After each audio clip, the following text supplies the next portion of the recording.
Assalamualaikum warahmatullahi wabarakatuh. Hari ini kita akan mempelajari tentang K3 yang pertemuan sebelumnya kita udah pernah bahas ya, tapi belum selesai. Udah Ibu masukkan juga kemarin itu di penilaian tengah semester, oke? Tapi tetap kita mengulas ini lebih dalam lagi.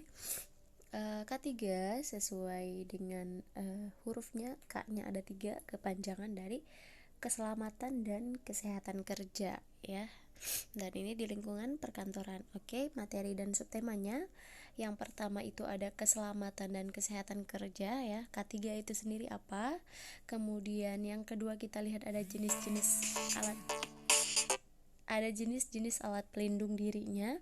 Ada apa aja? Kemudian yang ketiga itu ada kecelakaan kerja.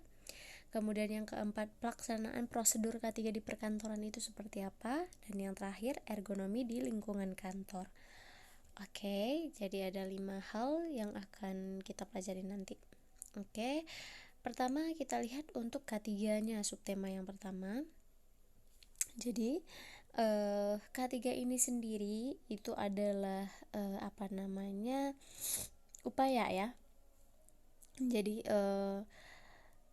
upaya untuk meminimalkan terjadinya resiko kecelakaan dan juga penyakit yang disebabkan oleh kerja ya, atau proses berlangsungnya sebuah pekerjaan. Nah, jadi keselamatan dan kesehatan kerja ini juga bisa diartikan sebagai suatu kondisi dalam pekerjaan yang diupayakan aman nih dan sehat bagi si pekerja.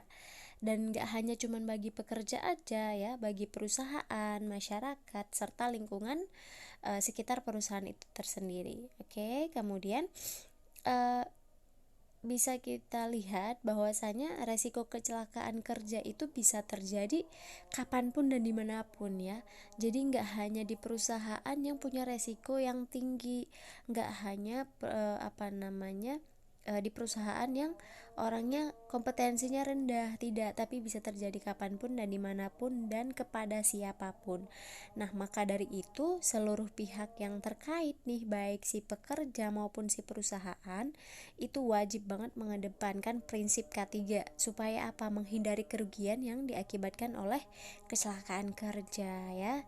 Jadi K3 ini bukan sanksi, bukan asuransi ya. K3 ini prinsip-prinsip kerja yang harus dilakukan, kayak SOP kerja itu supaya selamat gimana sih. Nah ya. Oke, jadi K3 ini dia itu sebuah instrumen yang berusaha melindungi si pekerja, si perusahaan, lingkungan hidupnya, dan juga masyarakat sekitar dari bahaya akibat aktivitas kerja yang bisa menyebabkan kecelakaan kerja. Nah, jadi perlindungan ini hak asasi bagi si pekerja yang wajib dipenuhi oleh si perusahaan. Si pekerja ini punya hak dong untuk selamat. Nah, diadakanlah K3 sama perusahaan. Jadi pelaksanaan K3 ini sendiri meliputi pencegahan ya, ada pemberian kompensasi juga, kemudian ada penyembuhan luka dan perawatan pekerja, serta penyediaan layanan perawatan kesehatan, dan juga ada cuti sakitnya kalau misalnya mereka butuh waktu istirahat ataupun cukup serius lukanya gitu ya. Nah, jadi bisa disimpulkan ya, kalau K3 ini adalah suatu upaya untuk mengembangkan kerjasama. Ini typo, sorry ya, belum Ibu ubah. Jadi suatu upaya untuk mengembangkan kerjasama, saling pengertian, dan partisipasi para pengusaha nih dalam melaksanakan kewajiban bersama di bidang keselamatan, kesehatan, dan keamanan kerja dalam rangka melancarkan usaha produksi. Kalau terjadi kecelakaan kerja, pasti usaha produksinya itu nggak bisa lancar ya kan? Si pekerjaannya nggak ada, misalnya terjadi kecelakaan, nggak ada yang produksi. Kalau misalnya peralatannya yang rusak, nggak bisa juga terjadi produksi ya, walaupun ada si pekerjanya kayak gitu. Ya, jadi ada usaha saling pengertian di sini. Oke, kemudian kita lihat keselamatan kerja. Nah, tadi kan ada K3. keselamatan sama kesehatan kerja. Nah, kalau ini kita ulas yang keselamatannya aja ya. Apa sih arti keselamatan kerja nih menurut para ahli? Oke. Nah, jadi ada 3 ahli, ada 3 pendapat ya, yang 3 tokoh yang mereka itu berpendapat nih tentang keselamatan kerja. Yang pertama itu menurut Dr. Sumakmur PKMSC. Beliau mengatakan bahwasanya keselamatan kerja ini merupakan serangkaian usaha untuk menciptakan suasana kerja yang aman dan tentram bagi para karyawan yang bekerja di perusahaan yang bersangkutan ya. Jadi menurut beliau rangkaian usaha menciptakan suasana kerja yang aman. Jadi selama itu aman, tentram, ya berarti si pekerjanya bakal selamat kayak gitu ya. Nah, kemudian sedangkan yang kedua, menurut Bangun Wilson, dia mengatakan bahwasanya keselamatan kerja ini adalah perlindungan atas keamanan kerja yang dialami si pekerja. Jadi nggak hanya bersifat fisik, tapi juga mental ya dalam lingkungan pekerjaan. Kalau si Bapak Dr. Sumakmur itu mengatakan hanyalah usaha untuk menciptakan suasana yang aman ya, suasana yang aman. Sedangkan menurut Bangun Wilson itu perlindungan atas keamanan kerja secara fisik maupun mental ya. Jadi kalau misalnya si pekerja ini dia selamat secara fisik tapi dia mentalnya down karena sering dibully misalnya oleh atasannya ataupun sama teman-teman rekan kerjanya kayak gitu, itu sama aja dia nggak nggak punya keselamatan kerja gitu ya. Oke, kemudian yang ketiga menurut Dr. Andes Suwardi MPD dan juga Dr. Andes Daryanto ya, mereka berdua ini berpendapat bahwasanya keselamatan kerja ini adalah sarana utama untuk pencegahan kecelakaan ya, baik itu cacat maupun kematian akibat kecelakaan kerja. Jadi menurut beliau berdua ini keselamatan kerja ini bentuknya berupa pencegahan ya. Selama si pekerja ini dicegah dari kecelakaan, dari cacat dan kematian, berarti si pekerja dianggap selamat. Dan juga mereka mengatakan bahwasanya keselamatan kerja ini adalah keselamatan yang bertalian dengan mesin, pesawat, alat kerja, bahan, proses pengolahan, landasan tempat kerja, lingkungan, dan juga cara melakukan. Jadi keselamatan kerja ini enggak hanya tentang alat dan mesinnya, tapi bagaimana proses mengoperasikannya juga ya. Nah, kemudian mereka juga berpendapat bahwasanya keselamatan kerja ini adalah segala upaya untuk mengurangi kemungkinan terjadinya kecelakaan. Ya, jadi kalau misalnya kita melakukan suatu proses, take example misalnya kalian lagi masak ya kan. Kalian misalnya masih pemula banget nih dalam masak, masih takut goreng ikan, takut, terus kalian pakai helm ya kan. Kalian pakai helm itu gunanya apa? Mengurangi kecelakaan. Apa kecelakaannya? Kecipratan minyak panas ya. Nah, itu jadi menurut dokter Anes Suwardi ini ya, kita sudah melakukan upaya pencegahan, oke, untuk mengurangi kemungkinan terjadinya kecelakaan. Nah, jadi bisa disimpulkan bahwasanya keselamatan kerja itu adalah upaya untuk menjamin kondisi kerja yang aman dan sehat, untuk menghindari kecelakaan, kecacatan, serta kematian akibat kecelakaan kerja pada setiap pekerja di area perusahaan. Jadi tidak hanya pekerja saja, tidak hanya si pengusahanya saja ya, tapi berbagai bentuk atau semua orang yang terlibat di dalam perusahaan tersebut ya. Kemudian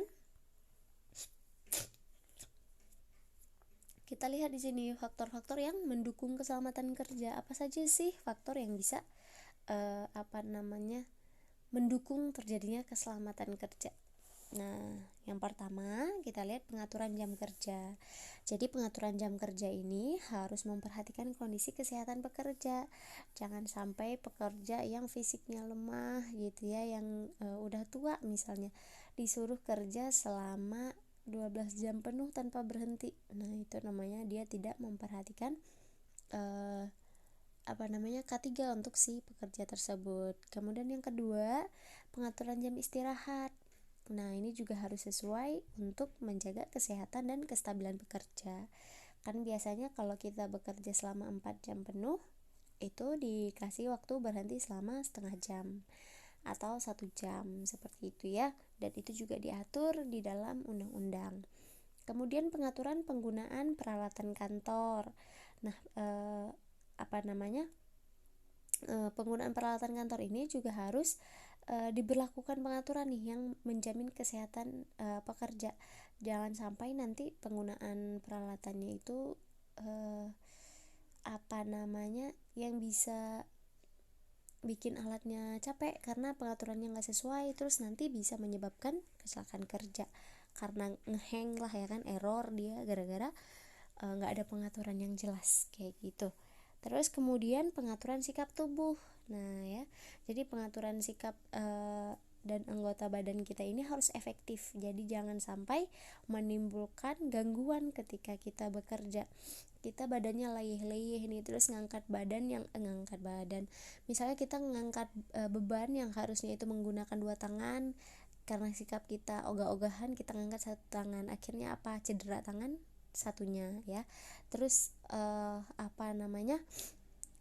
sikap kita misalnya lagi kerja admin gitu ya, tangannya kemana-mana, badannya dilekuk kanan lekuk kiri kayak gitu, itu bisa menyebabkan kerusakan tulang. Nah itu efeknya nanti kedepannya makin gak efisien nih kita ketika bekerja kayak gitu ya. Kemudian penyediaan sarana. Nah, sarana di sini adalah untuk melindungi keselamatan pekerja. Sarana contohnya ketika kita sebagai admin megang laptop terus-terusan sama keyboard sama mouse, kita dikasih lah bantalan tangan supaya nggak pegel. Nah, itu kan sarana ya. Kemudian kalau misalnya orang yang biasa manjat-manjat gedung ya, dikasih safety belt ya supaya nggak gampang jatuh, nggak cedera. Nah, itu adalah salah satu bagian dari K3, penyediaan sarananya. Kemudian yang terakhir adalah kedisiplinan pekerja. Jadi buat apa semuanya disediakan oleh si perusahaan nih, keempat hal ya, karena pengaturan sikap tubuh itu dari kita. Kemudian buat apa sih perusahaan ngejamin ini semua, nyediain ini semua kalau misalnya pekerjanya nggak disiplin ya. Jadi disiplin di sini adalah mereka itu menaati ketentuan penggunaan peralatan yang udah disediain sama perusahaan, dan juga perlindungan keselamatan kerja yang telah disediakan dan diatur di dalam SOP. SOP ini adalah standar operasional prosedur ya. Jadi penting bagi si pekerja itu untuk menerapkan kedisiplinan. Makanya kalian pasti ketika dilakukan open recruitment nih sama si perusahaan, ketika tes psikologis itu pasti dilihat kalian itu orangnya disiplin atau enggak. Nah ya, oke. Kemudian apa sih tujuan dari keselamatan kerja nih? Kita masih di dalam satu topik di keselamatannya ya. Nah, jadi tujuan dari keselamatan kerja ini yang pertama itu melindungi keselamatan pekerja dalam melakukan pekerjaannya. Jadi demi kesejahteraan hidup dan meningkatkan produktivitas nasional. Nah, jadi ketika si pekerja ini selamat, efeknya juga kepada peningkatan produktivitas ya. Nah, kemudian yang kedua, menjamin keselamatan setiap orang yang berada di tempat kerja.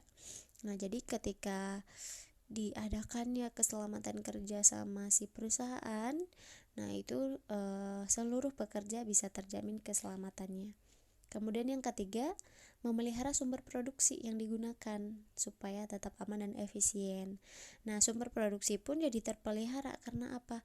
Karena tadi ada keselamatan kerja, jadi sumber untuk produksinya pun gak terganggu kayak gitu ya. Oke, kemudian selanjutnya kita lihat standar keselamatan kerja. Bentuk-bentuknya seperti apa ya. Jadi bentuk tindakan pengamanan dan keselamatan kerja itu ada beberapa hal ya. Yang pertama itu perlindungan badan. Nah, jadi perlindungan badan yang meliputi seluruh badan. Jadi nggak hanya anggota badan yang berkaitan dengan pekerjaan itu aja ya, tapi seluruhnya. Kemudian yang kedua, perlindungan mesin. Nah ya, jadi kalau misalnya orangnya doang yang dilindungin, mesinnya nanti bisa semena-mena juga dong sama si pekerjanya kayak gitu ya. Jadi ada pelindungannya juga. Bukan berarti dia manusia yang bisa semena-mena, tapi maksudnya itu dia bisa nggak safety nih buat si pekerjanya. Kemudian yang ketiga, listrik. Nah, jadi perlindungan listrik itu berupa ini ya, pengecekan secara berkala. Jangan sampai nanti ada yang rusak kabelnya, ada yang keluar, ada yang konslet gitu ya. Itu bisa berbahaya buat pekerja. Kemudian yang terakhir itu adalah pengamanan ruangan. Nah, si ruangan ini juga perlu dong pengamanan. Nah, itu biasanya meliputi kayak alarm ya, sistem alarm ya kan. Kalau kebakaran ada bunyi alarmnya, kalau misalnya ada gempa ada bunyi alarmnya. Biasa kan tergantung pengaturan dari gedungnya ya.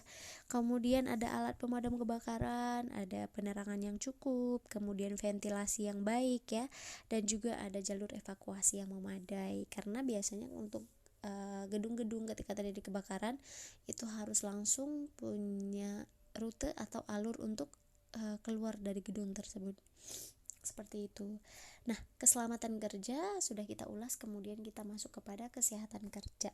Nah, apa sih pengertian dari kesehatan kerja? Nah, jadi menurut ILO ya, ILO atau WHO ya. Kalau ILO itu internasional, L-nya apa ya? Aduh, ibu lupa. Nanti kita lihat lagi di depan nanti ada ya. Nah, kalau WHO kan kalian tahu yang kenapa sih susah banget bahasa Inggrisnya. Nah, jadi ILO atau WHO itu yang berbadan internasional ya, mereka itu. Oke, jadi menurut mereka kesehatan kerja itu adalah upaya mempertahankan dan meningkatkan kesehatan fisik, mental, dan kesejahteraan sosial bagi para pekerja sebaik-baiknya. Jadi kesehatan kerja di sini bukan hanya fokusnya di kesehatan fisik ya, tapi juga mental dan juga kesejahteraan sosial ya. Nah, jadi menurut pendapat lain, kesehatan kerja ini juga merupakan kondisi yang optimal atau maksimal dengan menunjukkan keadaan yang baik untuk mendukung terlaksananya aktivitas kerja dalam rangka menyelesaikan proses pekerjaan secara efektif. Nah, kemudian yang kedua itu adalah suatu kondisi fisik, mental, dan sosial seseorang yang tidak saja bebas dari penyakit atau gangguan kesehatan, tapi juga punya kemampuan untuk berinteraksi dalam lingkungan dan pekerjaannya. Ya, jadi kesehatan mental ini nggak cuman orang yang pintar ya, pintar mengoperasikan misalnya ya kan, tapi dia juga bisa berinteraksi dengan lingkungan. Buat apa? Dia kondisinya sehat nih, fisiknya sehat, dia bisa mengoperasikan mesin-mesin, mentalnya sehat, dia bisa berpikir dengan jernih ya kan. Kemudian dia sosialnya bagus lah misalnya, bukan orang yang ansos, tapi dia nggak punya kemampuan untuk berinteraksi dengan pekerjaannya, misalnya dengan lingkungan kerjanya, sama aja bohong. Jadi kesehatan itu meliputi dari dia kesehatan fisik, kesehatan mental, sosial, dan juga punya kemampuan berinteraksi. Nah, itulah kenapa kalau kalian ngelihat brosur oprek ya, open recruitment, itu pasti tulisannya mampu berinteraksi atau mampu bekerja sama dengan tim ya. Kayak gitu. Karena apa? Interaksi dengan lingkungan itu sangat penting. Oke, jadi kita lihat selanjutnya tujuan ya. Tujuan dari kesehatan kerja. Oke, jadi fokus utama kesehatan kerja itu adalah untuk mencapai 3 tujuan ini ya.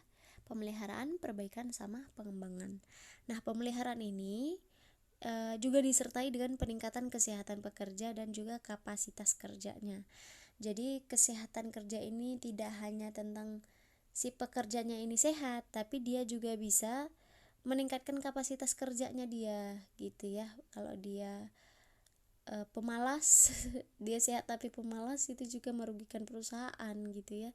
Karena tujuan perusahaan ngejaga kesehatannya dia ya supaya produktivitasnya meningkat, terus kapasitas kerjanya baik, akhirnya hasil outputnya pun baik kayak gitu ya.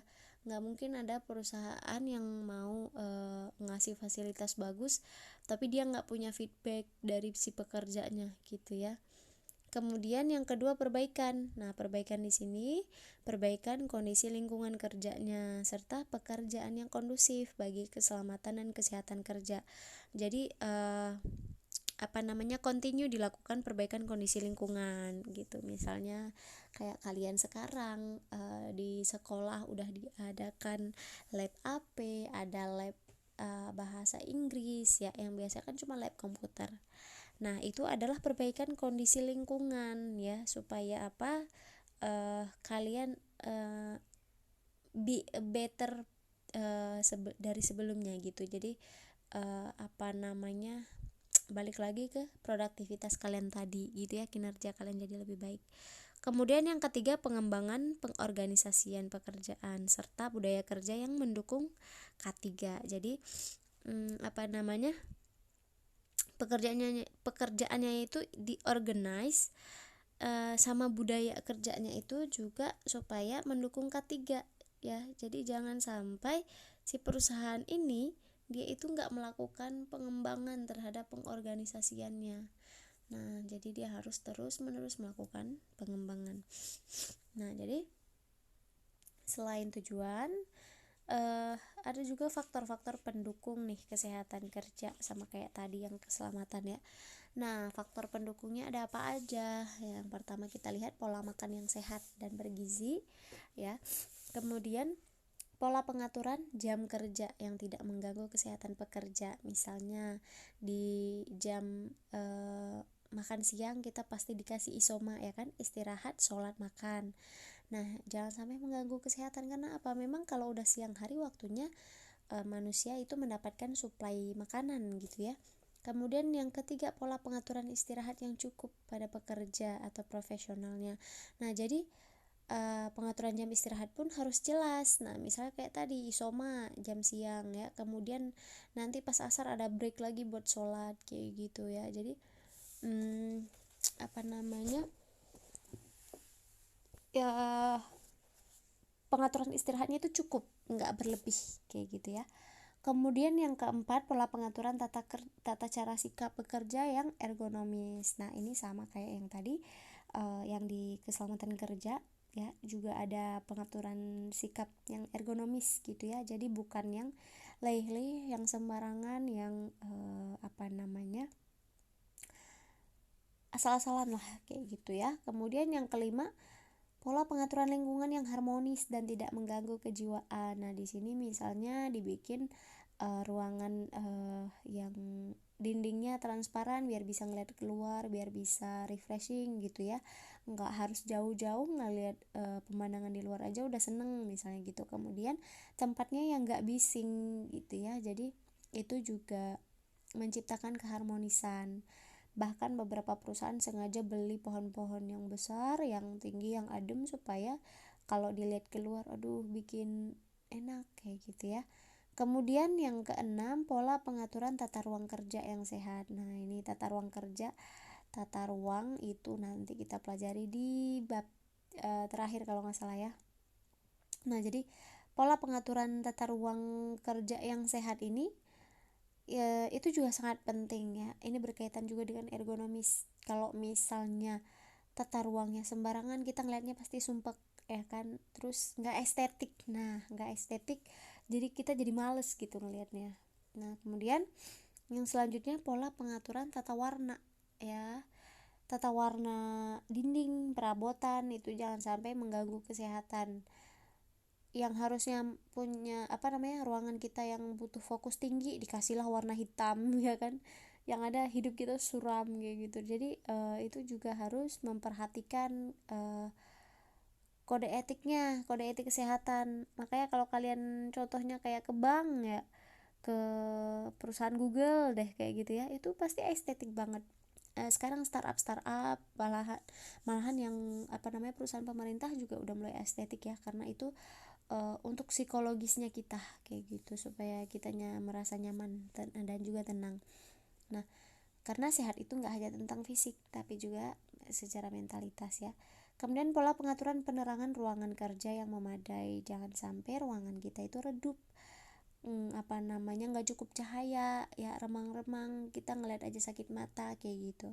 Dan yang terakhir, pola perlindungan atas penggunaan peralatan yang menimbulkan gangguan kesehatan. Jadi penggunaan peralatan pun itu harus ada pola perlindungannya ya atas penggunaannya. Misalnya si mesin apa gitu, mesin A itu harus dikasih kayak alat safety-nya kayak gitu. Misalnya mesin itu panas ya, gampang panas, jadi tangan kita kalau megang cepet panas ya, dikasih lah safety glove gitu ya. Jadi menyesuaikan bentuk perlindungan atas tiap-tiap mesin itu. Nah, kemudian apa sih tujuan dari K3 nih yang tadi kita udah ulas, si keselamatannya, kemudian kita ulas si kesehatannya ya. Nah, baru sekarang kita ke tujuan dari K3-nya. Nah, K3 ini pastilah setiap organisasi atau perusahaan itu memiliki kewajiban ya untuk memastikan pekerja dan orang lain yang terlibat itu tetap berada dalam kondisi aman sepanjang waktu. Nah, jadi tujuannya itu yang pertama adalah melindungi dan menjamin keselamatan setiap tenaga kerja serta orang lain yang ada di lingkungan itu. Misalnya kalian sebagai mahasiswa, sebagai siswa PKL ya, datang kerja ke situ, kalian juga wajib mendapat perlindungan. Makanya kebiasaan perusahaan ketika kita baru masuk di situ, magang lah atau mungkin sebagai pekerja, itu kita pasti disuruh baca dulu dokumen-dokumennya mereka gitu ya, supaya nanti mereka nggak capek lagi ngasih tahu berulang kali. Ada nih dokumen K3, kamu baca dulu biar ngerti, biar paham kayak gitu ya. Nah, kemudian yang kedua, mencegah dan minimalkan resiko kecelakaan kerja. Jadi zero accident ya. Jadi udah dilindungi nih, kemudian dicegah juga ya, jangan sampai terjadi kecelakaan. Kemudian yang ketiga, itu menjamin sumber produksi terpelihara serta dapat digunakan secara aman dan efisien. Nah, sumber produksi ini juga dijaga. Nah, misalnya contohnya perusahaan kimia ya kan, mereka pasti buang-buang limbah nih, buang limbah yang dijatuhinnya misalnya ke sungai, ke laut. Nah, itu juga mereka harus nyesuaiin proses pembuangannya, karena kenapa, nanti bisa mengganggu ekosistem. Nah, begitu ekosistemnya terganggu, sumber produksinya juga malah terganggu. Nah, makanya itu kenapa diadakannya K3 kayak gitu ya.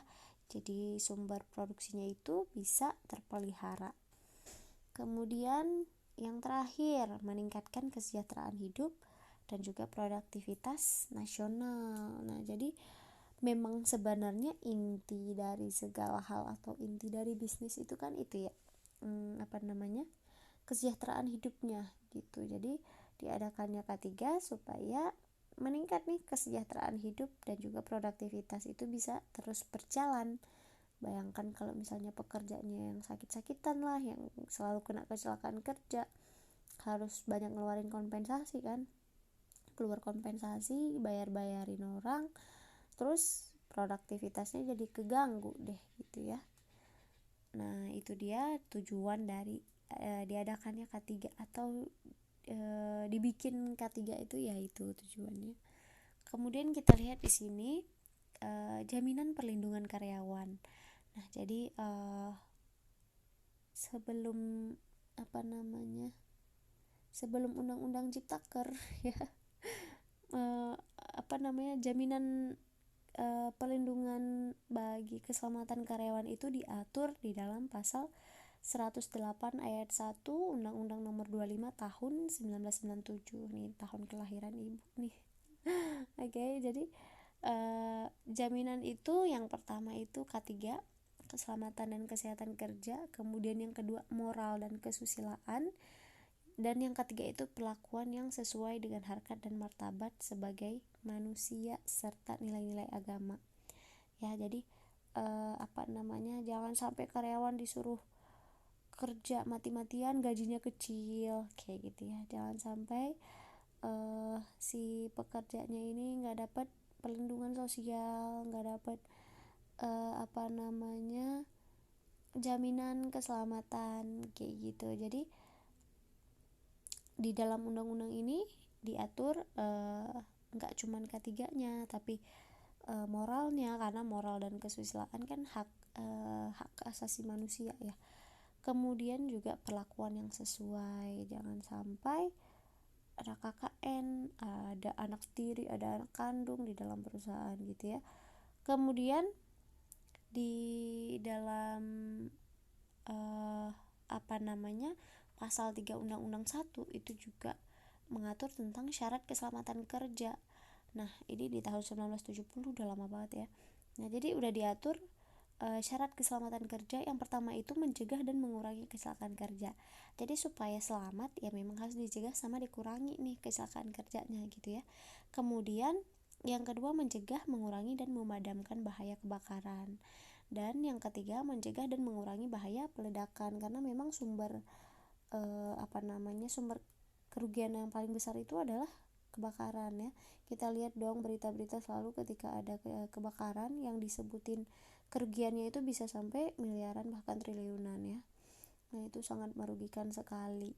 Makanya syarat keselamatan kerja adalah 3 hal ini di dalam pasal 3 Undang-Undang Nomor 1 tahun 1970. Kemudian selanjutnya kita lihat jenis-jenis alat pelindung dirinya ya. Alat pelindung diri ini untuk mencegah dan juga mengurangi kecelakaan kerja. Nah, tapi juga untuk meningkatkan keamanan nih bagi kalangan para pekerja. Umumnya kantor itu menerapkan kebijakan penggunaan alat pelindung diri. Nah, gitu ya, untuk mencegah dan mengurangi kecelakaan. Nah, alat pelindung diri atau APD itu peralatan atau perlengkapan yang wajib digunakan oleh para pekerja ketika menyelesaikan suatu proyek pekerjaan. Nah, jadi khususnya pekerjaan dengan high risk ya, resiko yang tinggi kayak gitu. Jadi APD ini ada beberapa jenis gitu ya. Yang pertama kita lihat di sini alat pelindung kepala. Yang pertama ini alat pelindung kepala, ada berapa jenis? Ada 5. Kemudian yang kedua itu ada alat pelindung tubuh, dan yang ketiga alat pelindung anggota tubuh. Nah, kita lihat dulu yang alat pelindung kepala. Nah, jadi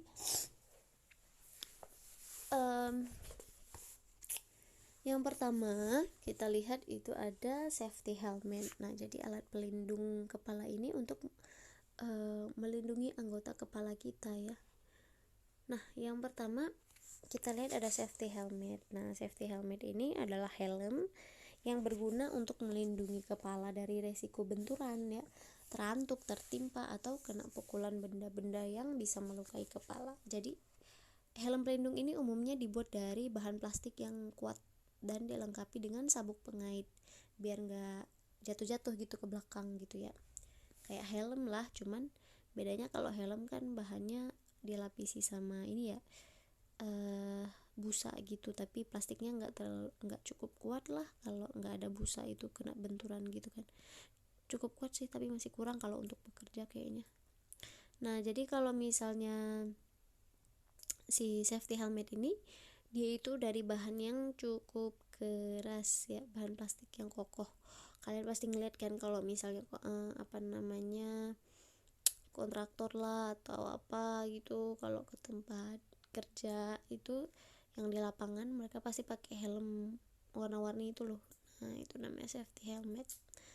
Nah, kemudian yang kedua kita lihat yang safety goggle.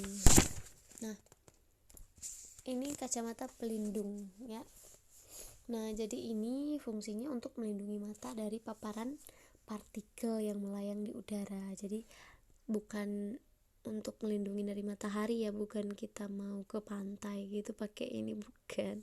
Jadi ngelindungi partikel yang melayang di udara, terus percikan benda gitu ya yang masuk ke mata, kayak benda panas misalnya, kayak tukang las lah, kalian pasti ngeliat dong kacamatanya tukang las kayak gimana. Nah itu kan buat ngelindungi dari percikan api ya kan. Nah sama kayak gini, jadi kacamata pelindung ini untuk melindungi mata dari benda-benda yang berbahaya. Kemudian yang ketiga itu ada hearing protection atau penutup telinga. Nah penutup telinga ini kalian bayangin aja kayak headphone gitu ya. Nah jadi dia ini melindungi indera pendengaran dan suara bising, tekanan juga. Jadi dia nggak cuma ngelindungi dari suara bising, tapi dari tekanan yang tinggi. Kalau misalnya yang biasa suka manjat-manjat gedung yang tinggi-tinggi pencakar langit gitu tuh kan, makin tinggi makin ini ya, tekanannya itu makin tinggi gitu, tekanan udaranya kayak gitu. Nah jadi dari partikel kecil juga jangan sampai nanti ada ada benda-benda yang masuk ke dalam telinga kita. Nah jadi itu kegunaan dari hearing protection. Nah kemudian yang keempat kita lihat safety mask. Nah safety mask di sini masker keselamatan, bukan masker kecantikan yang biasa dipakai ciwi-ciwi itu ya kan. Nah jadi masker ini biasanya berbentuk lingkaran kecil yang menutupi area hidung dan mulut. Nah, fungsinya apa? Supaya melindungi organ pernapasan ketika pekerja berada di lingkungan kerja yang rentan sama polusi udara ya. Polusi udara, ada debunya, terus panas matahari ya, kemudian mengandung potensi cemaran yang lain. Nah, makanya dikasih safety mask ya. Maskernya itu yang agak keras, berbentuk buletan gitu loh ya kan, kalian pasti pernah ngeliat ya. Kemudian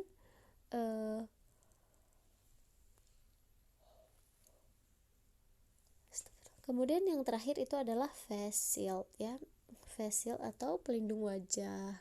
Kita pasti kenal face shield selama ini ya corona ya, kita bisa ngeliat langsung, oh gini loh face shield yang pelindung wajah langsung gitu. Aduh astagfirullah. Nah jadi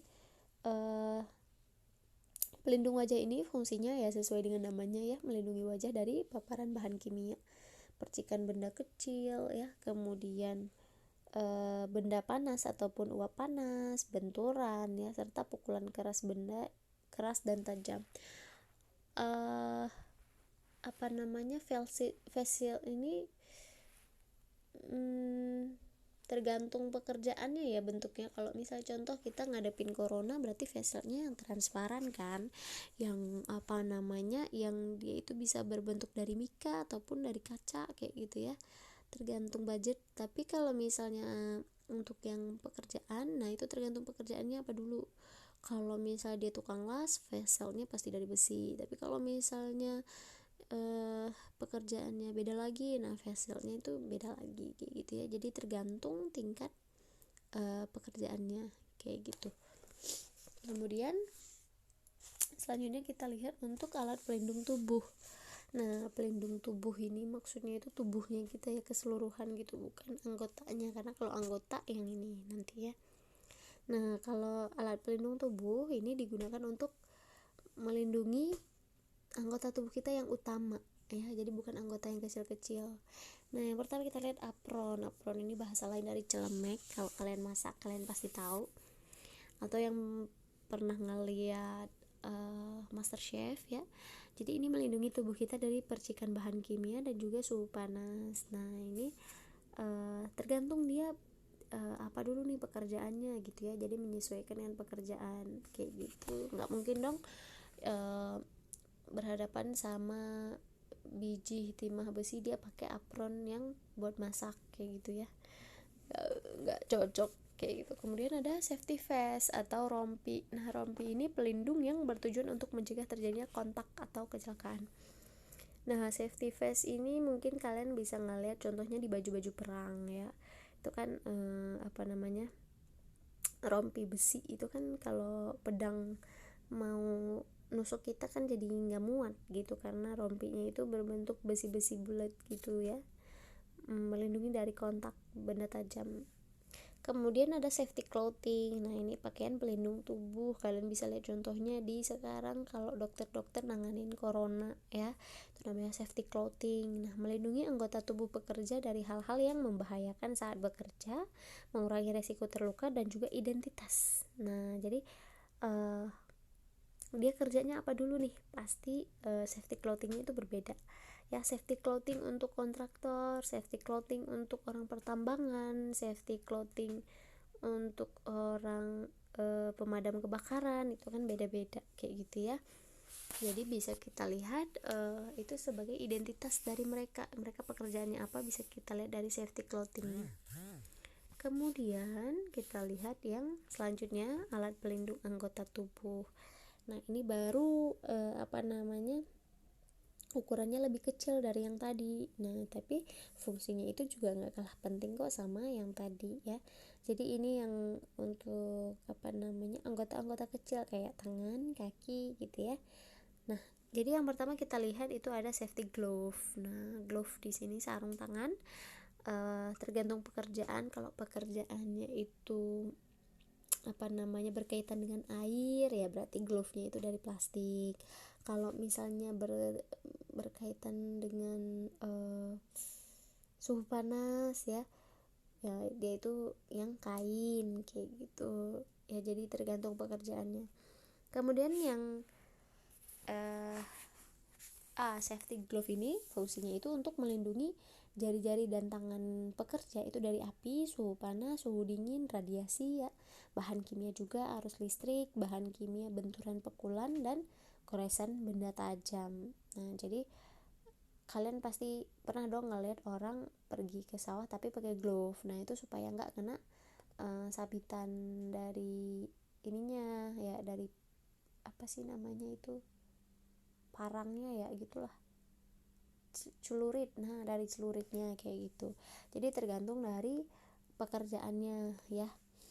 Gak mungkin kalau misalnya kita berhadapan sama benda suhu panas terus kita pakai glove yang dari plastik, udah deh meleleh gitu ya kan, seperti itu. Kemudian ada safety belt. Nah, safety belt ini dia itu sabuk yang digunakan pekerja untuk mengoperasikan alat-alat berat dan juga alat transportasi ya.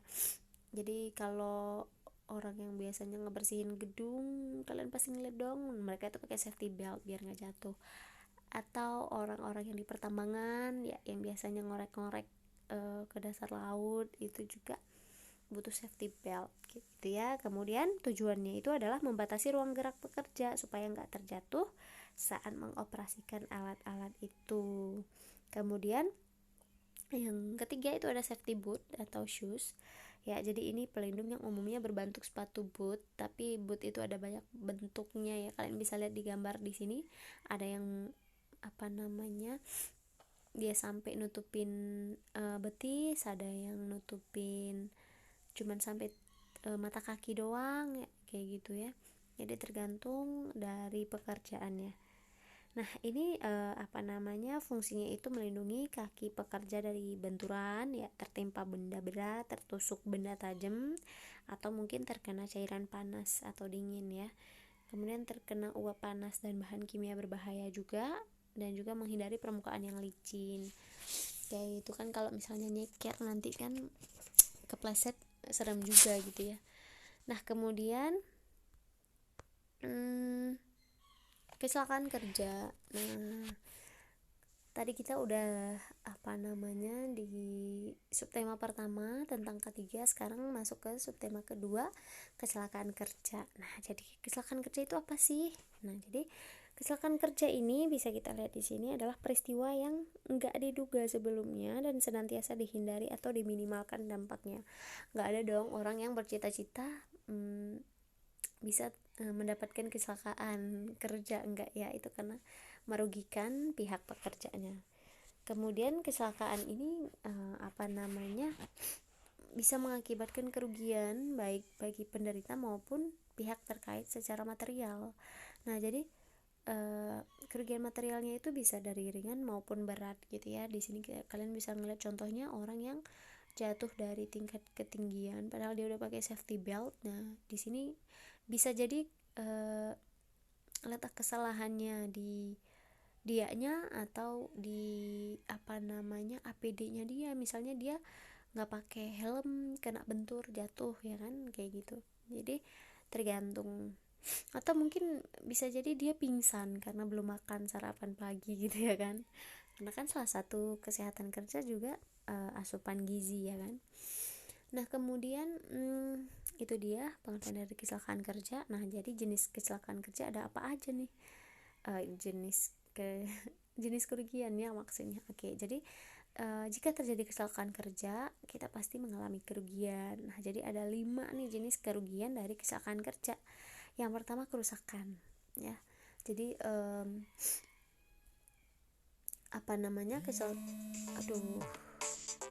jadi yang pertama kerusakan itu meliputi kerusakan alat dan tempat. Nah di sini alat ini merujuk kepada peralatan dan perlengkapan kantor kayak mesin-mesin ya, tempat penyimpanan arsip, furnitur dan perabot. Nah sementara tempat itu merujuk ke lingkungannya kayak gedung, area parkir dan juga gudang. Nah jadi bisa menyebabkan kerusakan alat dan tempat, dan itu merugikan pihak perusahaan ya, karena nanti harus ada perbaikan lah, ngeluarin budget lagi kayak gitu ya. Kemudian kekacauan organisasi. Nah jadi kekacauan organisasi di sini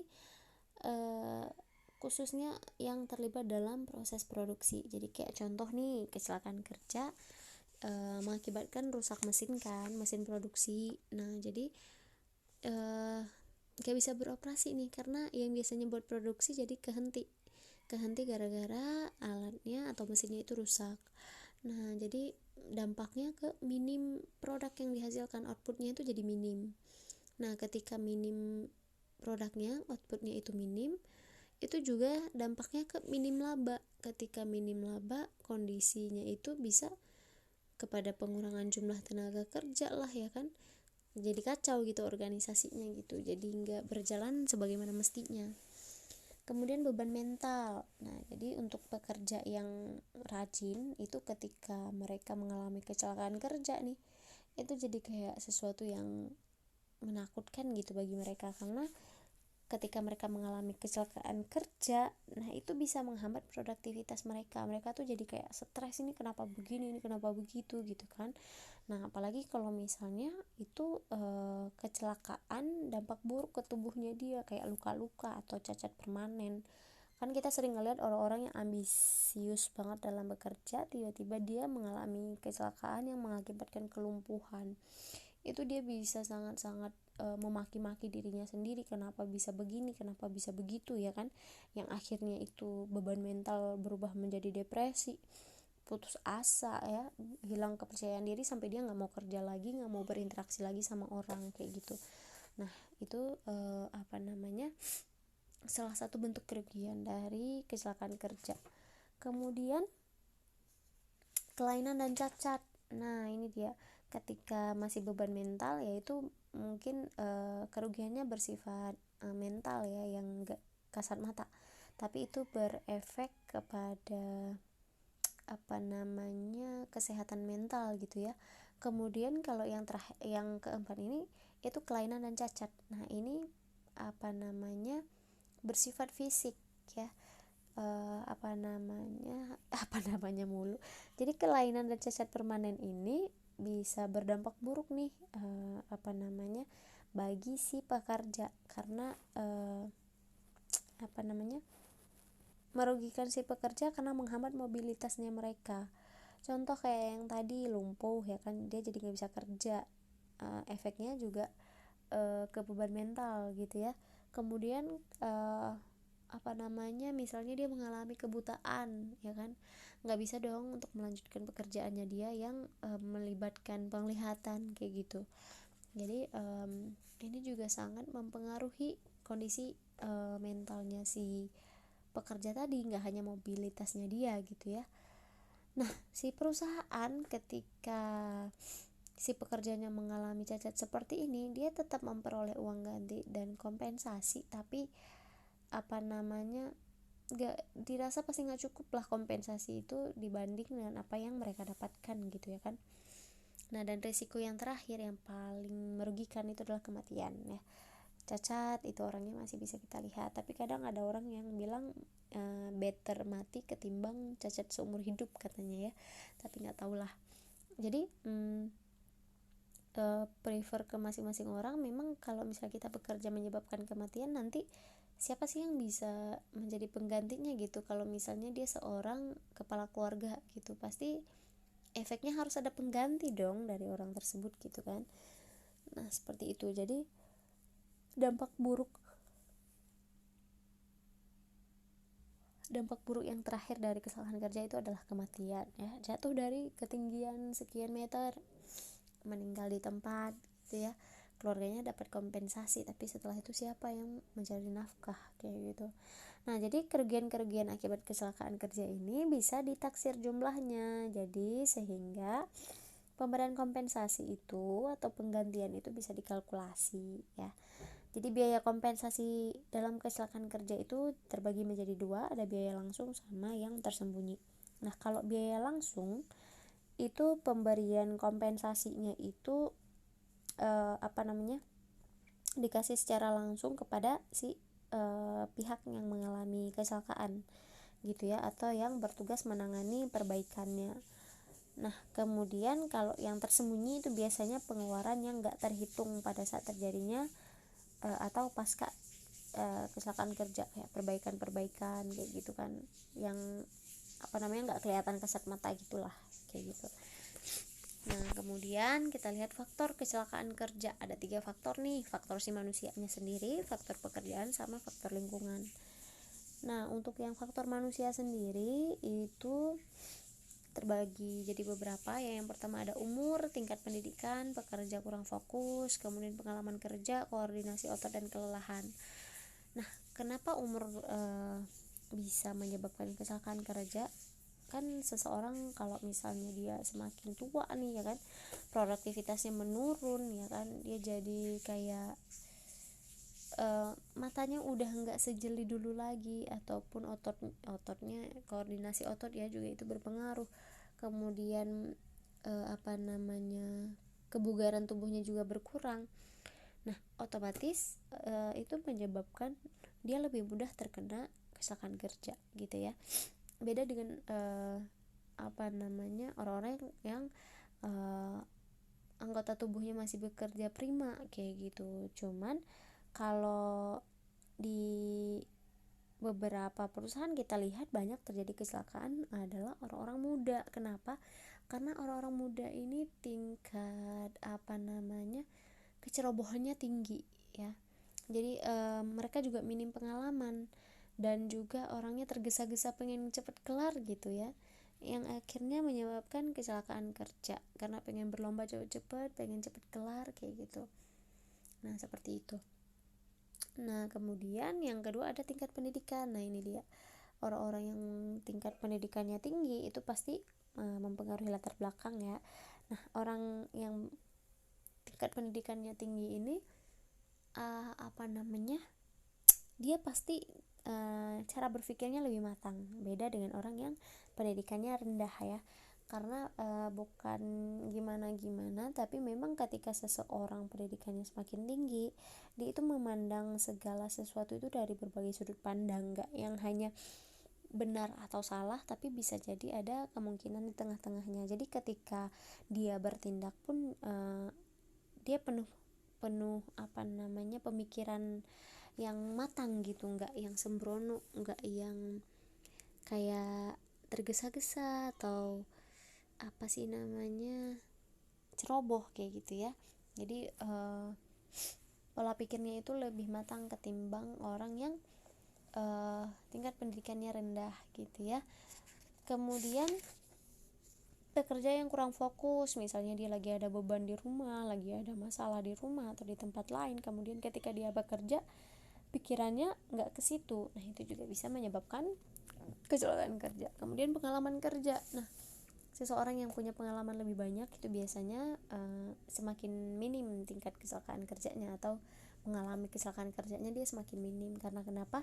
Dia udah berpengalaman kalau misalnya aku begini pasti bakal begitu, kalau begitu pasti bakal begini gitu ya. Jadi ketika pekerja baru nih, kenapa kalau ada oprek selalu yang diminta itu punya pengalaman minimal 2 tahun? Karena biar nggak capek ngelatih dia lagi, dan supaya nggak terjadi kecelakaan kerja melulu gitu ya, perusahaan juga nggak mau rugi. Kemudian yang selanjutnya koordinasi otot. Nah jadi kondisi tubuh pekerja itu juga berpengaruh nih ke kecelakaan kerja ya. Jadi kalau misalnya ototnya kaku, nggak pernah kerja, kayak kalian yang biasanya cuci piring di rumah aja nggak pernah, tiba-tiba disuruh cuci piring deh, pasti piring-piringnya tuh jatuh karena nggak terbiasa, otot kalian tuh nggak terbiasa memegang alat tersebut ya. Kalian yang nggak pernah disuruh nyangkul di sawah, tiba-tiba disuruh cangkul, pulang-pulang badannya sakit-sakit semua kayak gitu ya, itu juga bagian dari kecelakaan kerja. Nah kemudian kelelahan. Nah kelelahan di sini adalah keadaan seseorang ini nggak sanggup untuk melanjutkan aktivitasnya karena udah lemes gitu ya. Kondisi tubuhnya itu menurun ya dalam waktu yang lama. Nah ini biasanya ditandai dengan penurunan fungsi kesadaran otak ya. Jadi karena kurang istirahat, karena terlalu banyak bekerja, ataupun nggak ada variasi pekerjaan yang dikerjain gitu-gitu aja terus ya. Kemudian lingkungan kerja yang buruk dan juga ada konflik itu bisa menyebabkan kelelahan. Nah makanya kenapa kesehatan kerja itu nggak hanya tentang fisik tapi juga tentang mentalitas ya.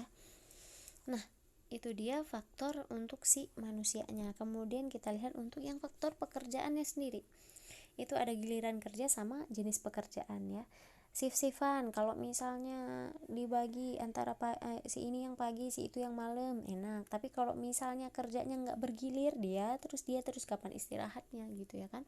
Nah jadi jam kerja itu juga mempengaruhi kecelakaan kerja. Kalau misalnya kita disuruh kerja terus-terusan tanpa henti, kemudian pas lagi kerja ya kan, jadinya kita terjadi kelelahan, terjadi ngantuk lah ya, kurang istirahat gitu.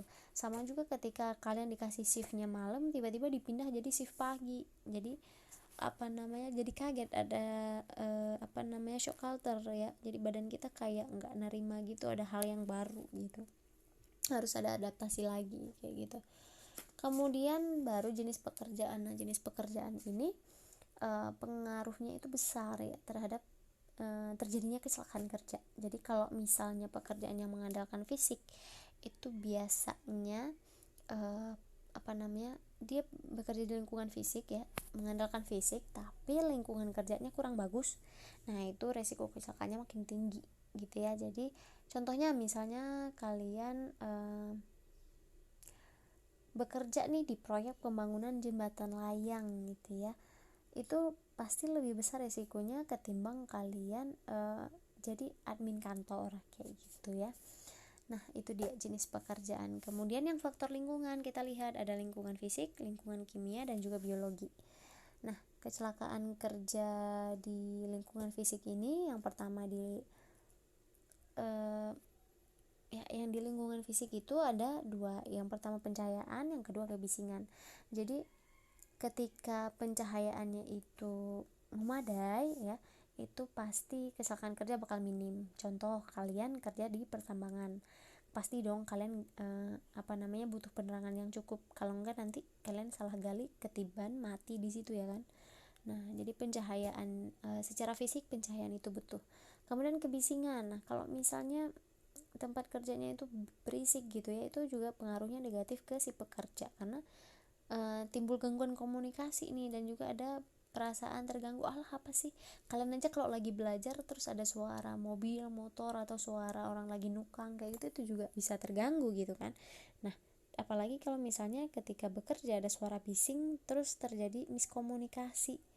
Nah udah deh ya, miskomunikasi, salah apa yang dikerjakan gara-gara salah persepsi tadi, dan itu bisa menyebabkan kecelakaan kerja. Kemudian lingkungan kimia. Nah lingkungan kimia di sini tempat penyimpanan bahan kimianya kayak gudangnya gitu kan, gudang penyimpanan bahan baku, kemudian proses produksi, dan juga tempat pengelolaan limbahnya. Nah, ini juga berpotensi menyebabkan kecelakaan kerja ya, mulai dari muncul gangguan kesehatan akibat polusi dan pencemaran hingga sampai luka dan juga kematian. Misalnya kalian orang yang bekerja di bagian kimiawi gitu kan, di gudangnya tiba-tiba kecipratan lah kalian sama bahan kimianya, itu juga bisa berpotensi kecelakaan kerja. Nah, sedangkan lingkungan biologis itu bahaya yang ditimbulkan oleh gangguan dari makhluk hidup yang ada di situ, misalnya tumbuhan, serangganya, hewan percobaan kalau misalnya ada di lab ya, dan juga mikroorganismenya. Jadi gangguannya itu bisa berupa alergi atau infeksi ya, atau bahkan kematian karena gigitan atau racun dari hewan itu. Kalau misalnya kalian kerja di zoo gitu kan, kalian ngurusin buaya kan, kemarin ada yang masuk berita orang dimakan sama buaya pas ngasih makan buaya itu ya kan. Nah, seperti itu. Kemudian nah, ini dia ILO yang tadi ya, International Labour Organization. Nah, klasifikasi kecelakaan. Nah, kecelakaan ini dikelompokkan ya, dikategorikan menjadi 4 hal. Ada yang menurut jenisnya, ada yang menurut penyebabnya, ada menurut sifat luka, sama letak kelainannya ya. Ini menurut si ILO ini tadi. Jadi yang pertama, klasifikasi berdasarkan jenis kecelakaannya. Jenisnya apa dulu nih? Oh, dia terjatuh atau mungkin tertimpa. Apakah tertumbuk atau mungkin terjepit nih? Atau gerakan yang melebihi kemampuan ya. Itu juga termasuk dalam klasifikasi kecelakaan loh. Kemudian terkena arus listrik. Nah, jadi jenis kecelakaannya ada apa dulu nih? Kayak gitu ya. Nah, kemudian menurut penyebabnya, si ini kecelakaan, kenapa penyebab kecelakaannya kenapa? Terjatuh, penyebabnya kenapa? Itu loh, kesandung sama alat mesin misal gitu ya.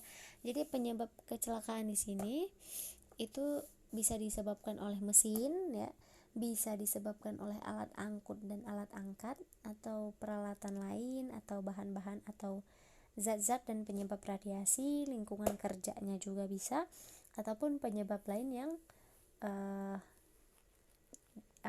berasal dari hewan, tumbuhan dan sebagainya ya. Jadi penyebabnya apa nih gitu. Jadi kecelakaan disebabkan oleh menurut penyebab kecelakaannya. Nah, kemudian selanjutnya menurut sifat luka. Jadi kecelakaan menurut sifat luka di sini, apakah dia patah tulang, apakah dia keseleo, atau ototnya meregang ya, atau memar, atau amputasi ya sifat lukanya itu, atau geger otak misalnya, luka bakar ya. Jadi itu menurut sifat luka atau kelainannya. Kemudian menurut letak kelainan, letaknya di mana? Kecelakaan yang menyebab dia berkelainan itu ada di mana gitu. Misalnya dia patah tulangnya di mana? Oh, di leher gitu ya. Jadi bisa di kepala, di leher. Kalau misalnya klasifikasinya itu bisa sekujur tubuh, bisa bagian tubuh atas doang atau bagian bawah doang, atau titik anggota tubuh di beberapa titik gitu ya. Nah, itu dia klasifikasi kecelakaan menurut pengelompokannya itu ada 4 yang tadi diingat ya. Kemudian identifikasi bahaya dalam K3.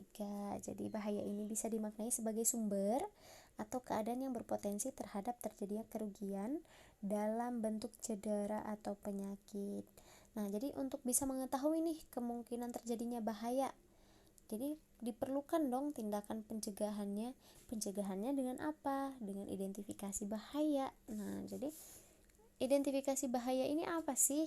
Ya gitu kan. Nah, jadi di dalam K3, identifikasi bahaya ini adalah proses mengendalikan keberadaan bahaya ini ya, yang dimiliki dalam suatu bidang pekerjaan, dan juga menetapkan karakteristiknya.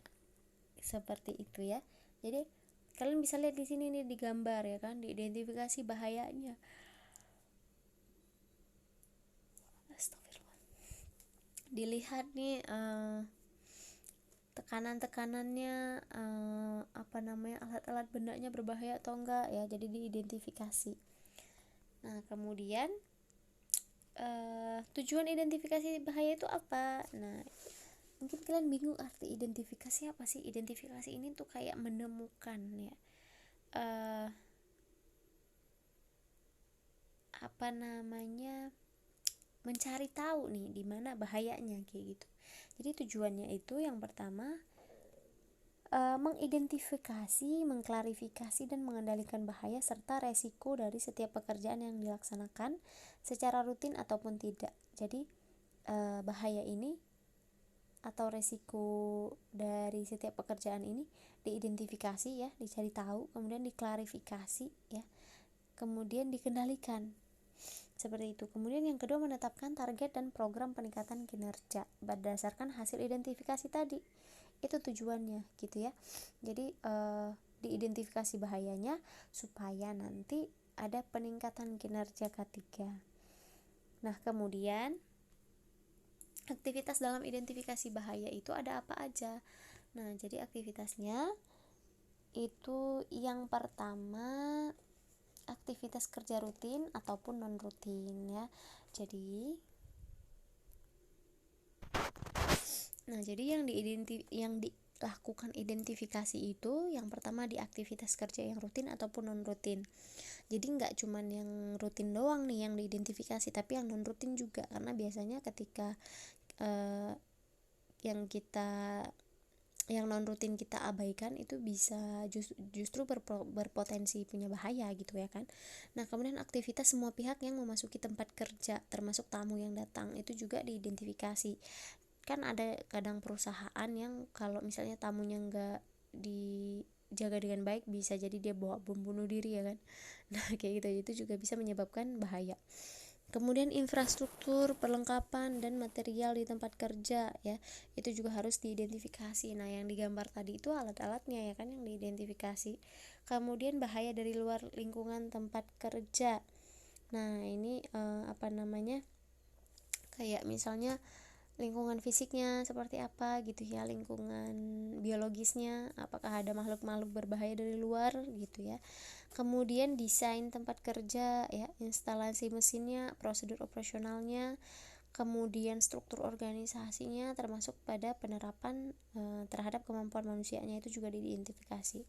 Kemudian perubahan sistem manajemen K3 ya, termasuk perubahan yang bersifat sementara dan dampaknya terhadap operasi. Jadi manajemen ketiganya ini ada potensi bahaya nggak kayak gitu ya. Kemudian perubahan atas usulan perubahan yang berkaitan dengan aktivitas kerja ataupun bahan material yang digunakan. Nah, itu juga terjadi yang ada perubahan, diidentifikasi ada bahaya atau tidak ini gitu ya. Kemudian penerapan peraturan perundang-undangan dan persyaratan lain yang berlaku, ini juga diidentifikasi. Ini kayak contoh undang-undang Ciptaker ya. Penerapannya ini bisa mengakibatkan bahaya nggak nih bagi si pekerjanya gitu ya, itu diidentifikasi. Nah, kemudian faktor-faktor bahaya. Jadi ketika identifikasi bahaya dilakukan, itu juga harus memperhatikan faktor bahayanya.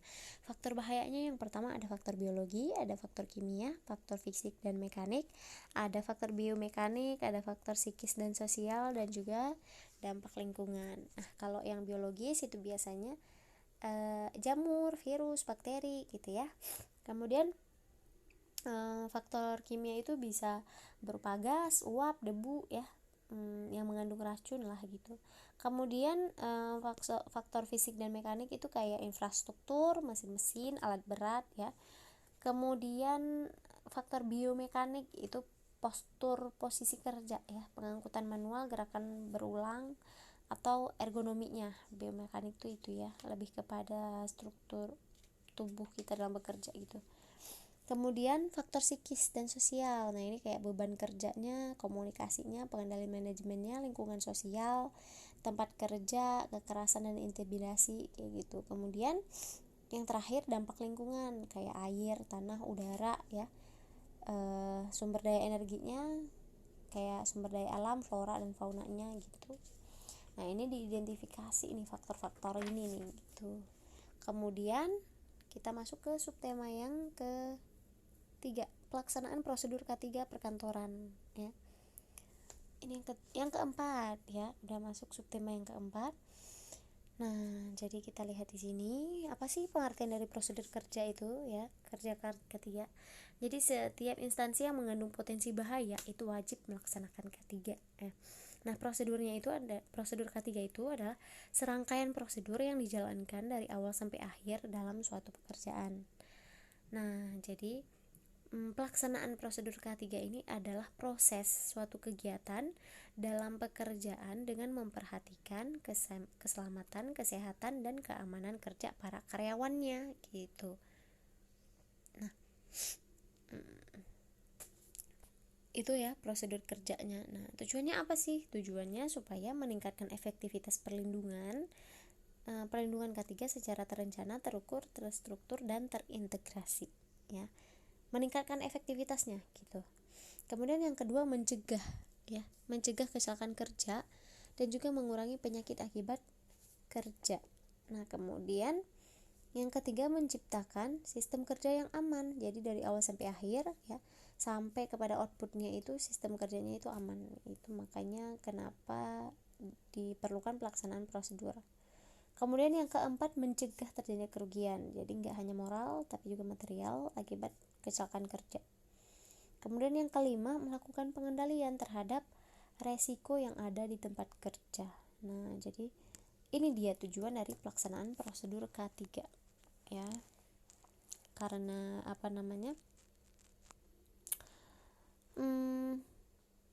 kegiatan di dalam suatu perusahaan itu kan banyak hal ya. Nah, jadi makanya dibutuhkan prosedur K3-nya. Kemudian unsur-unsur pelaksanaan prosedur K3 itu ada 4. Ini kemarin masuk dalam soal PTS ya. Yang pertama tenaga kerja, yang kedua pengusahanya sendiri, kemudian perusahaan sama tempat kerja. Tenaga kerja di sini kan orang-orang yang mampu melakukan suatu bidang pekerjaan. Jadi pegawai atau karyawan itu adalah tenaga kerjanya ya.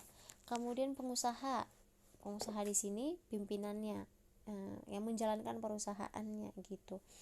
Jadi dia itu bisa berbentuk orang, bisa berbentuk persekutuan atau kelompok orang atau badan hukum gitu ya. Nah, kemudian perusahaan ini adalah setiap bentuk badan usaha yang mempekerjakan tenaga kerja. Nah, jadi dia ini kan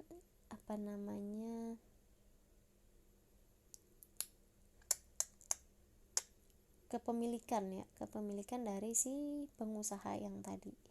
Jadi supaya dia itu nggak mengalami kerugian nanti karena dituntut ini itu ketika terjadi kecelakaan kerja, makanya dia juga termasuk di dalam unsur yang melaksanakan K3. Kemudian tempat kerja. Nah, tempat kerja di sini biasanya kalian sebut kantor lah ya. Kantor. Nah, kemudian pasti setiap ruangan itu menjadi tempat para pekerja untuk melaksanakan tugasnya ya. Nah, jadi keberhasilan pelaksanaan prosedur K3 itu ditentukan juga oleh kualitas SDM-nya, baik itu si pengusaha maupun tenaga kerja.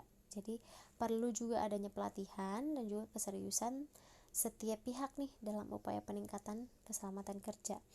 Nah, itu tingkat prosedur K3 itu dipengaruhi oleh tingkat resiko yang kemungkinan dialami pekerja, sehingga setiap pekerja di tempat kerja yang berbeda itu harus disesuaikan prosedurnya. Nggak bisa tuh di perusahaan A, saya dulu di perusahaan A begini kan berbeda ya perusahaan A sama perusahaan B, jadi menyesuaikan.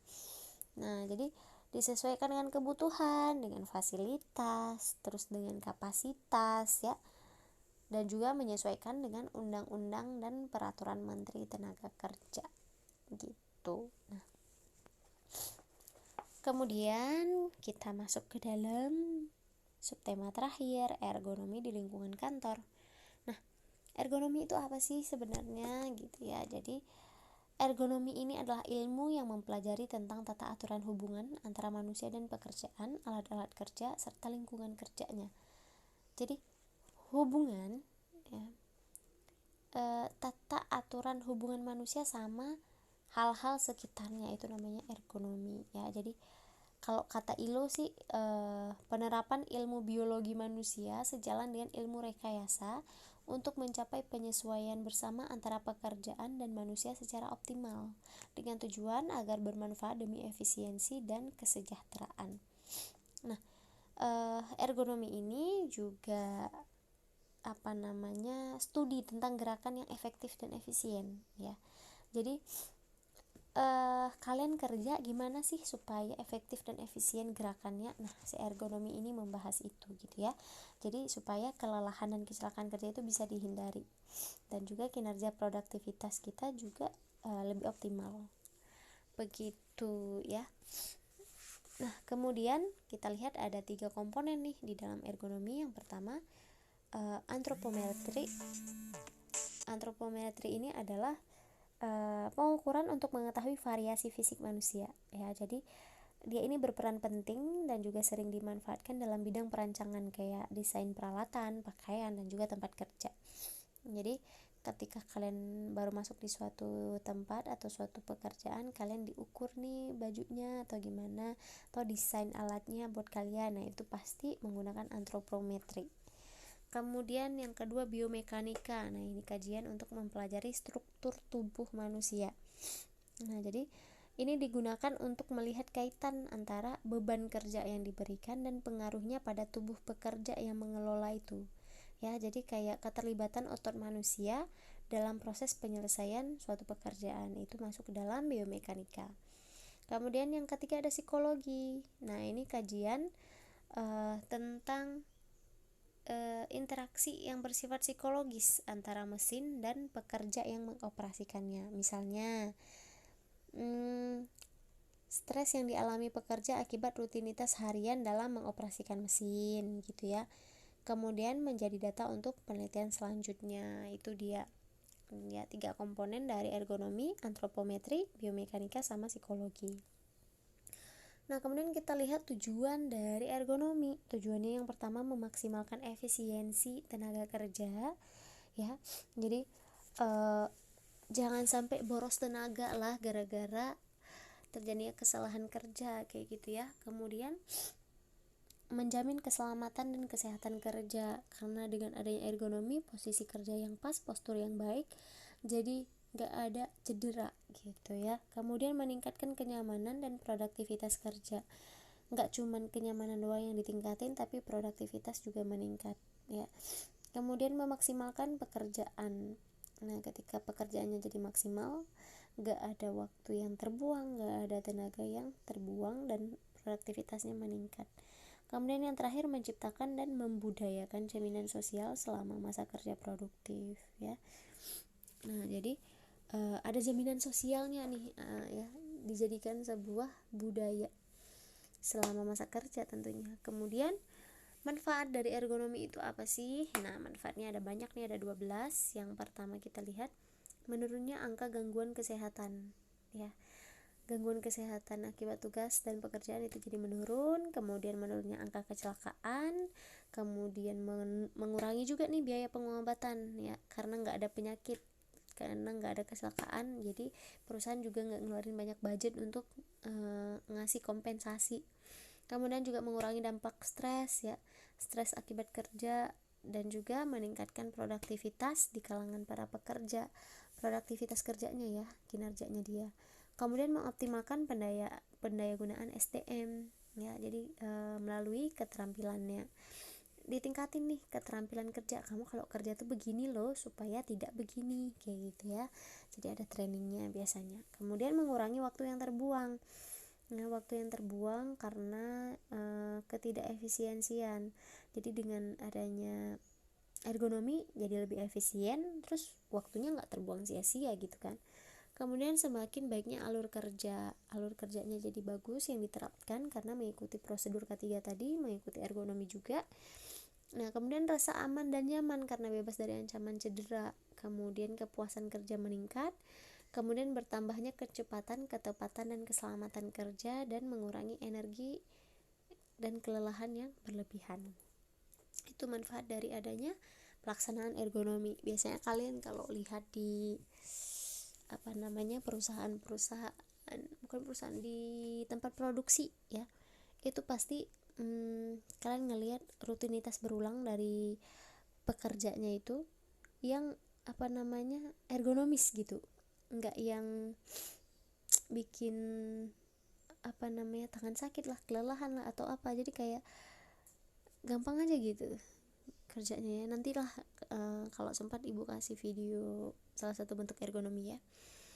Kemudian selanjutnya kita lihat penerapan ergonomi. Nah, jadi penerapan ergonomi itu harus diperhatikan saat bekerja. Yang pertama, posisi duduk dan berdiri yang tepat saat bekerja.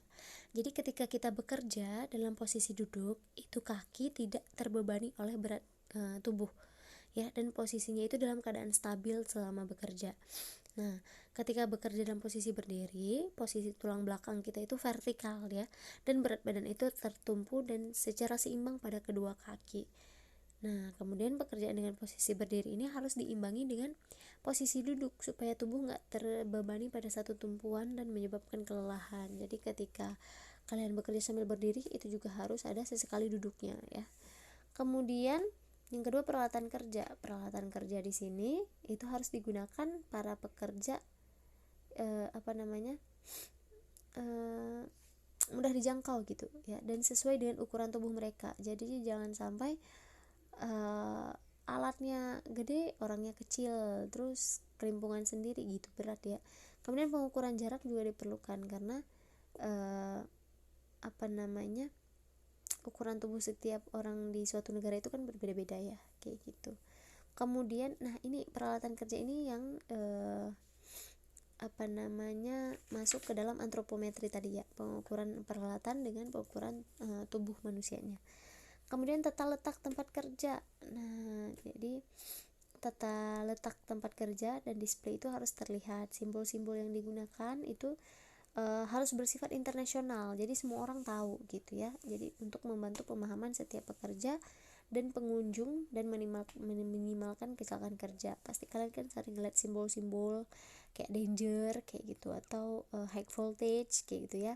Nah, itu juga bagian dari ergonomi. Kemudian mengangkat beban.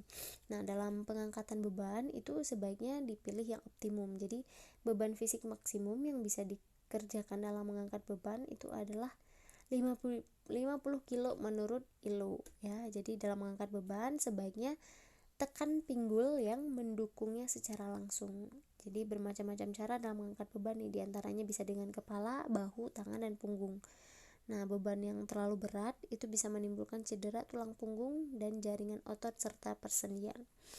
Jadi kalau kalian ngeliat mama-mama bawa kayu bakar dari hutan yang berat-berat itu dipikul di badan mereka, itu sebenarnya itu menyebabkan cedera untuk sendinya mereka gitu ya.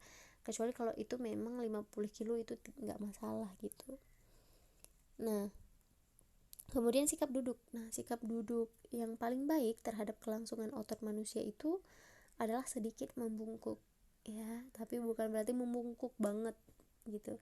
Kemudian sudut tulang yang tepat adalah duduk dengan posisi tegak supaya punggung kita nggak bungkuk dan otot perut kita nggak lemas. Itu dianjurkan untuk memilih sikap duduk yang tegak diselingi istirahat dengan sedikit membungkuk. Jadi kalau misalnya kita udah kelamaan duduk tegak, sesekali bungkuk nggak apa-apa, tapi bukan yang every time every day bungkuk ya. Itu bisa menyebabkan kelainan tulang, lordosis ya kalau ke depan. Nah, kemudian arah penglihatan. Nah, arah penglihatan kita itu untuk yang posisi berdiri itu harus 23 derajat sampai 37 derajat ke bawah ya. Jadi bukan yang ke bawah banget atau dongak ke atas banget gitu ya. Sedangkan untuk yang duduk itu 32 derajat sampai 44 derajat ke bawah ya. Jadi kalau yang duduk itu malah lebih bawah lagi ketimbang yang berdiri. Nah, arah penglihatan ini sesuai dengan sikap kepala yang akan lebih rileks ya, jadi nggak kecapean gitu. Nah, kemudian waktu kerja ini juga harus disesuaikan dengan standar manusia yang bekerja, yaitu 8-10 jam. Jadi lebih dari waktu itu bisa membuat kualitas pekerjaan kita menurun. Bahkan kita juga dikasih waktu istirahat kan begitu, 4 jam istirahat, 4 jam istirahat gitu ya, karena bisa menyebabkan kelelahan. Oke, kemudian kita masuk ke rangkuman ya. Nah, yang pertama, keselamatan dan kesehatan kerja atau yang sering disingkat K3 itu adalah upaya untuk meminimalkan terjadinya resiko kecelakaan dan penyakit akibat kerja atau pada proses berlangsungnya sebuah pekerjaan. Kemudian yang kedua, keselamatan kerja itu adalah suatu upaya untuk menjamin kondisi kerja yang aman dan sehat untuk menghindari kecelakaan, kecacatan, serta kematian akibat kecelakaan kerja pada setiap pekerja di area perusahaan. Yang ketiga, tujuan dari keselamatan kerja itu yang pertama melindungi keselamatan pekerja, yang kedua menjamin keselamatan setiap orang, kemudian yang ketiga memelihara sumber produksi. Nah, yang keempat, keselamatan kerja itu adalah upaya mempertahankan dan meningkatkan kesehatan fisik, mental, dan kesejahteraan sosial bagi pekerja. Jenis-jenis APD itu meliputi alat pelindung kepala, pelindung tubuh, dan alat pelindung anggota tubuh. Yang keenam, ya yang tadi kelima ya APD. Yang keenam, kecelakaan kerja bisa diartikan sebagai peristiwa yang terjadi saat proses pengerjaan suatu pekerjaan atau terjadi saat pekerja sedang menuju atau pulang dari lokasi kerja, ya. Kecelakaan di jalan raya kan juga bisa. Kemudian yang ketujuh, terdapat 5 jenis kerugian yang diakibatkan oleh kecelakaan kerja. Yang pertama itu kerusakan, bisa alat, bisa tempat. Kemudian kekacauan organisasi. Yang ketiga beban mental. Yang keempat kelainan dan cacat ya. Kemudian yang terakhir adalah kematian. Yang kedelapan, terdapat 3 faktor penyebab kecelakaan kerja, yaitu faktor manusia, pekerjaan, dan juga faktor lingkungan. Yang manusianya tadi kita udah lihat ada umur ya, tingkat pendidikan dan sebagainya. Faktor pekerjaan itu giliran kerja atau shift-shiftannya dan juga jenis pekerjaan. Yang faktor lingkungan itu adalah lingkungan fisik, biologis, dan juga kimia. Kemudian yang kesembilan, kecelakaan akibat kerja menurut ILO atau International Labour Organization, ya, itu diklasifikasikan menjadi jenis kecelakaan menurut penyebabnya. Ya, jadi kecelakaan akibat kerja menurut mereka itu diklasifikasikan menjadi jenis kecelakaan menurut penyebab, menurut sifat luka, dan menurut letak kelainan, gitu ya. Jadi ada 4, oke.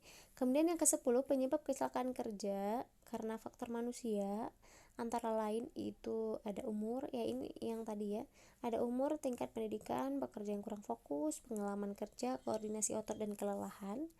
Kemudian yang terakhir, pelaksanaan prosedur K3 itu merupakan proses suatu kegiatan dalam pekerjaan dengan memperhatikan keselamatan, kesehatan, dan keamanan para karyawan. Oke, itu dia rangkuman kita.